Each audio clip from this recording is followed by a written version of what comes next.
नमस्कार, मैं हूं मनीषा बोंद्रे और आप देख रहे हैं केसरी उजाला न्यूज। नागपुर में अपराधों में लगातार बढ़ोतरी हो रही है। अब इस बीच एक नई घटना सामने आई है, जहां पुरानी रंजिश के चलते दो युवकों ने उमेश कालवांडे नामक व्यक्ति को चाकू से घोंपकर गंभीर रूप से घायल कर दिया। इस घटना के बाद उसका अस्पताल में इलाज चल रहा था, जिस दौरान उसकी कल मौत हो गई।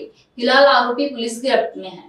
जखमी इसम उमेश गंगाधर काळबांडे, राहणार देशपांडे लेआउट, याच्याबरोबर जुन्या एक वादाच्या कारणावरून आरोपी निहाल शेंडे आणि नादिर खान आतिक खान या दोघांनी चाकूने पोटावर मारलेलं होतं त्याला। आणि तो जखमी असल्यामुळे आपण त्या टायमाला BNSS 109 प्रमाणे आणि दोघांना गुन्हा दाखल केलेला होता। दोन्ही आरोपी गुन्हा दाखल करते वेळी अटक केलेले होते। सध्या ते MCR मध्ये आहेत।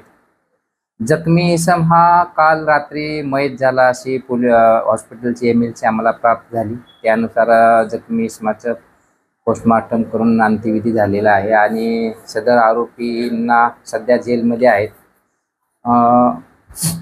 त्याला आपण कलमवाढ केलेली आहे आणि कोर्टाकडे रिपोर्ट पाठवलेला आहे। BNSS 103 प्रमाणे कलमवाढ करून कोर्टात रिपोर्ट पाठवले आहे।